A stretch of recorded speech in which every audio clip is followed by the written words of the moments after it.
I'm Kuyan, Wright, and welcome back to If You Love It, Protect It. Today, we're going to be talking all things road safety. And I have an expert in the passenger seat. Mr. Grennell, welcome. I'm really excited to be here to share with your listeners information that I think will help them to be safer on our roads. I am honored to have you.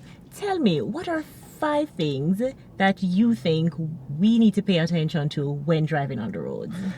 Well, where I would start with the old matter of defensive driving because it's very, very comprehensive. And then from that, I will tell you some of the key things on the defensive driving that will help us to be safe on the road. But defensive driving, by definition, is driving, first of all, to save lives. And that's the paramount thing. The main thing when we talk about safety on our road is saving lives. It is so important because when we're driving on the roads, I'm not just driving for myself, I'm driving for me and I'm driving for you. And that's what it should be. Defensive driving is doing everything reasonable to save a life and to prevent injuries. So, Mr. Grennell, let me ask social media, are you practicing defensive driving?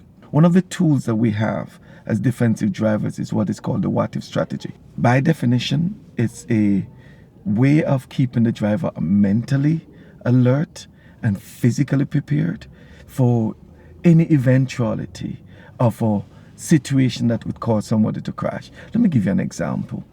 You're driving on the road and you see a pedestrian on the left-hand side of the road. You could ask yourself, what if that person walks out into the road as I get close? If you ask that question, it means then you have to slow down. So if the potential situation becomes a real situation, you'll be ready to avoid. Prepared. Exactly. And we know being prepared is critical when you're on the road. But what about some of the other small steps, like something as simple as wearing your seatbelt?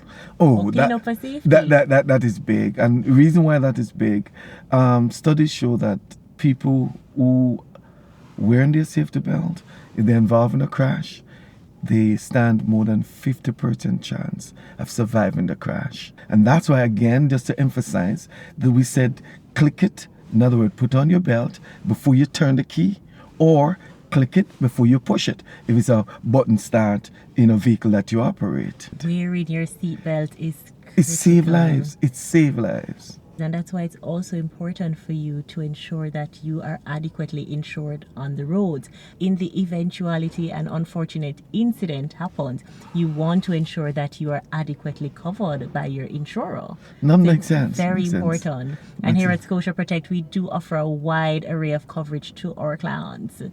I like that.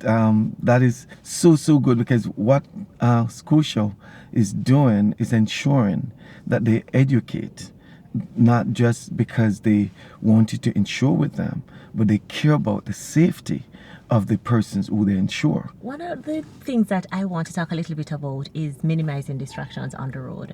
I cannot text and drive. I don't understand how persons do it.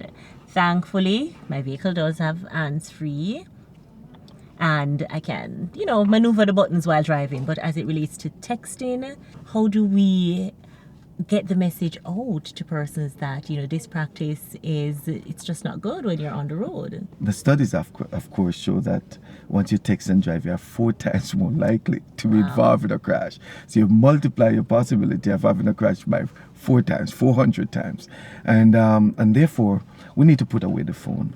Even the hands-free that you mentioned, it is important that we acknowledge that hands-free is not risk-free. Wow, so that's a good gem because I know a lot of us feel like, okay, because I am moving the buttons on my steering wheel, it's safe to do so. Yeah. So now you're sharing with us that that's still a form of distraction. What we need to do is to make sure that we put away the phone, especially based on the driving attitudes and behavior of other drivers. People assume that you see them, and then before you know it, you could be in a head-on collision with somebody else. A lot of road users, or a lot of my friends, a lot of persons that I interact with, they drive with music or they may be listening to the news on the radio. So a lot of persons we don't drive in silence. Yeah. Whether it's a passenger in the car that we're having a conversation with, we're driving with some noise in the car. It's interesting that you mentioned driving with passengers and having conversation, probably like we're having now, but we're stationary. Right. The difference between having a conversation with a passenger and talking on the phone or any other type of distraction where somebody else is not there. In the case of the passenger, they're seeing the same driving environment that you're seeing. Oh. So if they realize you're about to They do would something, potentially alert you. exactly. So when you're talking on the phone and the person's remote, the person's not there with you, you could be running a red light because of the conversation, but they're not seeing that you're running the red light. In the case of the passenger, put the red light, and you might very likely just apply the brake and be able to stop. You know what we'd call those persons? The front seat driver. Driver. I want you to tell me, are you a front seat driver? Comment down below. The more we get to the place where we realize that driving is a full-time job, and therefore it demands our full attention. It does. You know, and a lot of things that people do is because they trivialize driving. They don't see driving as seriously as it is. But when you think of something that is claiming approximately 1.3 million lives every year, is something that should be taken seriously. One of the things I've seen a lot happen is that when persons are involved in a collision at the scene, they tend to forget what to do.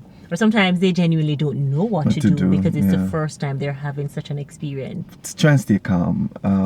Even if the person wants to blame you, don't say anything. Don't let it be. Just stay calm, get the information that is needed. So if you have your phone and you want to take some photos, just right where the crash took place, just make sure that you take some pictures of that before you move in the vehicle. Oh, you know, so we shouldn't move the vehicle before. We should ensure that we get the photos. Exactly. And maybe, if possible, call the police to the scene. Yeah, the police need to be called, but sometimes the first thing you want to calmly try and find out if anybody's injured, because sometimes that split second or a couple of seconds or minutes can save a life. So you just want to make sure that nobody's hurt. After you've checked and all is well, and in this case you have a very calm and very cooperative fellow driver, you just exchange papers, exchange documents. With Scotia Protect, your documents are issued electronically. So a copy of your cover note or your insurance certificate should always be readily available on your phone for you to show to a motorist that, yes, I am covered, I have insurance coverage. One of the things that you need to ensure that you do is to also notify your insurer. Indeed. Right. With Scotia Protect, you have 30 days to notify us that you have been involved in an incident on the roads. And sometimes people feel like they don't need to tell the insurance because somebody, the other party said, oh, we'll accept, we're good. Or the person, I take care of it with my mechanic and so on. Don't ignore the fact that you need to go to the police station.